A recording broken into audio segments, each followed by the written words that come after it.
The plane was almost ready for takeoff when the flight attendant stopped in front of a young girl sitting quietly in business class. Her name was Maya, just 19, dressed neatly, and scrolling through her phone. But the look she was getting made it clear something wasn't right. Whispers started spreading among the crew, and soon the lead attendant came over, politely but firmly asking Maya to move to economy. Confused and embarrassed, she tried to explain that her ticket was correct. Still, they didn't believe her. Some passengers watched silently. Others shook their heads, thinking it was just another mix-up. As the tension grew, Maya's calm voice trembled. "I'm supposed to be here," she said, showing her boarding pass. But the crew stood their ground, assuming she couldn't possibly belong in business class. Moments later, they escorted her out of the seat, unaware that this small decision was about to turn their entire flight upside down. Because Maya wasn't just any teenager on a plane, she was the daughter of the airline's new CEO, a woman known for her fairness, precision, and zero tolerance for discrimination. And as fate would have it, that same CEO was waiting for a detailed report on this flight. When the truth came out, the crew's actions would be remembered far beyond that single journey. But in this moment, all Maya could do was hold back tears, unaware of how powerfully the tables were about to turn.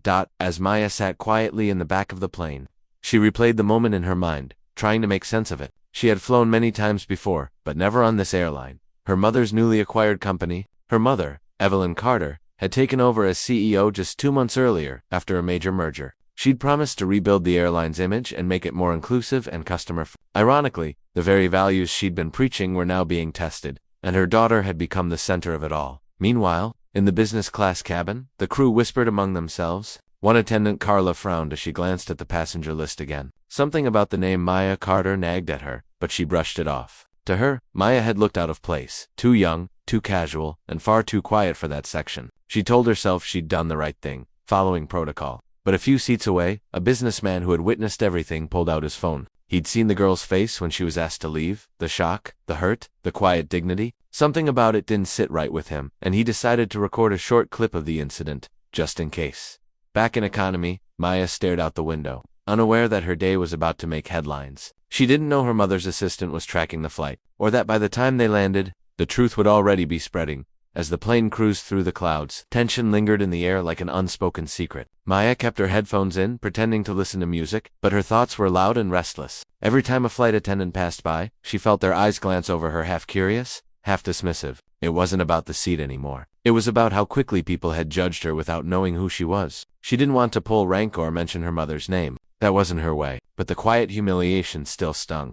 Up front, Carla tried to shake the uneasy feeling growing in her chest. Something about the situation didn't sit right. She checked the manifest again, noticing that Maya's ticket had been marked approved by executive office. That was unusual. She thought about asking the captain, but with turbulence picking up, she decided to wait. Still, a part of her couldn't stop wondering who exactly was this girl. In another row, the businessman who had recorded the scene posted a short captionless video to his social feed. Within minutes, it started gaining attention. People commented about fairness, assumptions, and professionalism. The story was spreading faster than anyone on that plane could imagine. Meanwhile, miles below, Evelyn Carter was in her office reviewing reports when her assistant rushed in with a worried look. "Ma'am, you need to see this," she said, turning the screen toward her. Evelyn froze as she saw her daughter's face on a flight she hadn't known she'd taken. Evelyn's heart pounded as she watched the short, split clip of her daughter being asked to leave business class. The look on Maya's face broke her composure, calm, hurt, and silent. She didn't need to hear sound to know exactly what had happened.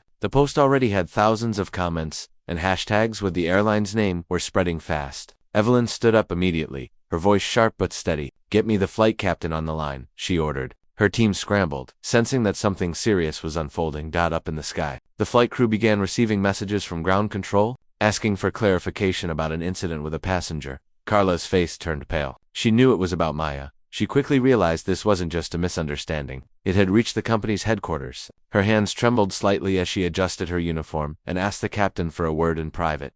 In economy, Maya noticed the sudden change in tone. The same attendants who had ignored her were now whispering nervously near the galley, glancing at her with forced smiles. Passengers began murmuring too, some recognizing her from the viral post now circulating online. Maya opened her phone and saw the video for herself. Thousands of views. Strangers defending her, others debating what had happened. The cabin grew heavy with tension. No one said a word, but everyone could feel it. Something big was about to happen when they landed. Maya's secret identity was seconds away from being revealed, and the crew had no idea how high the stakes truly were. Just as the tension in the cabin reached its peak, the captain's voice came over the intercom.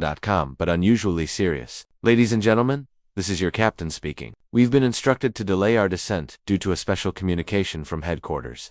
Passengers exchanged puzzled looks, while the crew froze mid. Carla felt her stomach twist. She knew this wasn't routine. Something from corporate had come through, and she feared she already knew what it was about. In the back, Maya lowered her phone, her pulse quickening. Her mother had texted only 3 words. "We need to talk." She knew that tone, quiet, controlled, and full of weight. It wasn't anger. It was disappointment. And for Evelyn Carter, that meant everything was already in motion. Meanwhile, on the ground, Evelyn was on a private call with the airline's operations director. The viral video had reached major news outlets. Reporters were already requesting statements. She could have ordered the crew suspended immediately, but instead, she made a calculated decision to handle it face to face. She arranged for a team to meet the plane on the runway. Back on board, the crew received a coded message, *VIP on, do not engage further.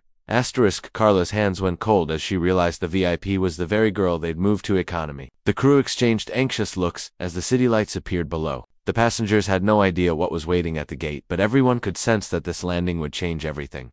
The plane touched down smoothly, but the cabin was far from calm. The air felt heavy, every sound magnified, the wheels screeching, the brakes tightening, the faint buzz of whispers. As the doors opened, several people in dark uniforms boarded quickly, their presence commanding attention. Carla's heart sank when she saw the airline's executive team among them, led by none other than Evelyn Carter herself. The realization hit like a wave. The girl they had moved was the boss's daughter.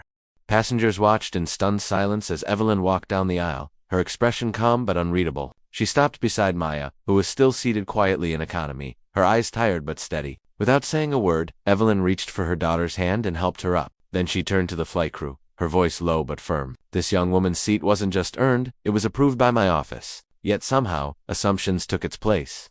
Carla tried to apologize, her voice breaking, but Evelyn simply nodded and said, "We'll discuss it formally. For now, help us disembark." The passengers clapped softly, a mix of relief and respect spreading through the cabin. But just as everyone thought it was over, Evelyn paused at the exit and turned to Maya. "Next time," she said gently, "you'll be flying this airline not as my daughter, but as the new Youth Inclusion Ambassador." The crew gasped, realizing the girl they had dismissed was now part of the company's future. The tables had turned completely.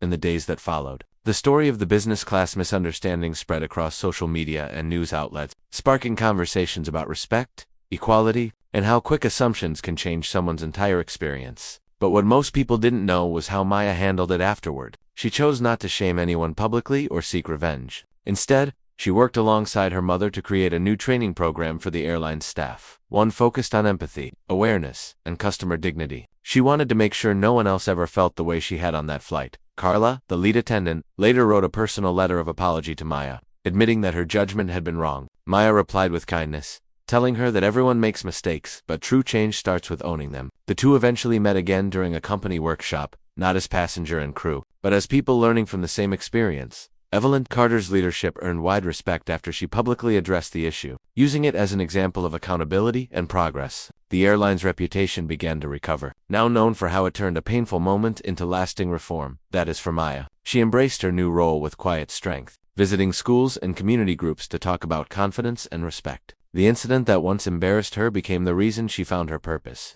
And as she often said with a small smile, sometimes being misunderstood is just the first step to being seen.